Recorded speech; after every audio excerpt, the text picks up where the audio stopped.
Hi, I'm Chris Martenson of Peak Prosperity, and I have your weekly update. It is, June 12th, Friday.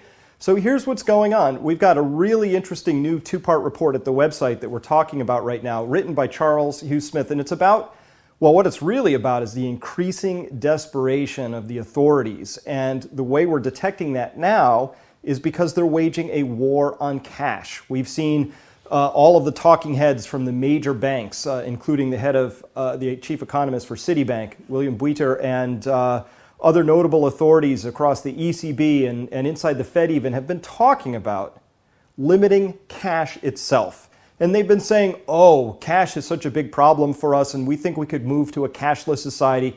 And of course, they're wrapping it around this idea of trying to limit illegal activities, maybe drug running or possibly, tax evasion, things like that. But here's the truth. As Charles lays out, the truth is that when you have cash out of the bank, they can't take it from you. Because the other thing that the authorities are doing in parallel with this is that they are busily working on new rules, which are already enshrined in Europe and in other places, that will allow the authorities to take your money that's in your bank accounts if they get to another bank bail-in moment. Now, this is just legalized theft, right? Nobody raised a tax, nobody passed a law, none of that. They just passed a bank rule which says, the bank got in trouble, management made some big goofs, they took a lot of risks, got huge bonuses, lost it all, and it's gone.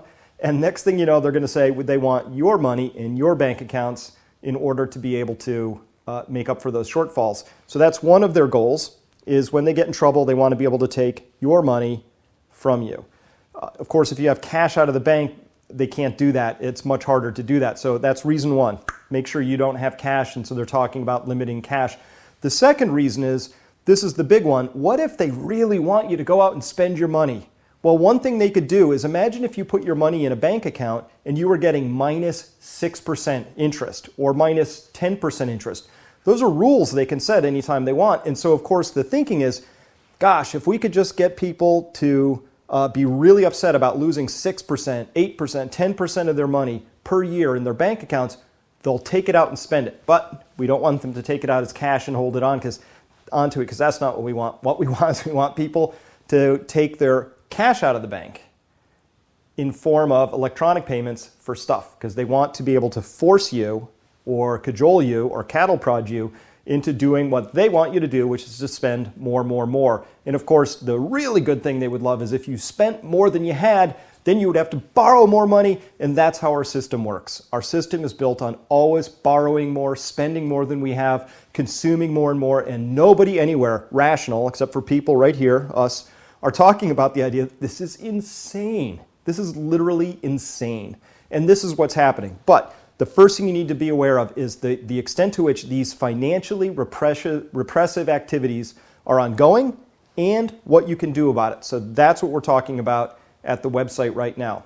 Now, it's Friday. I'm just about to step out to the New Story Festival, which is coming up. If you're seeing this in time and you're inspired, you want to come talk about the new story that we're going to have to step into if we're going to be living into this new world and making the most of it.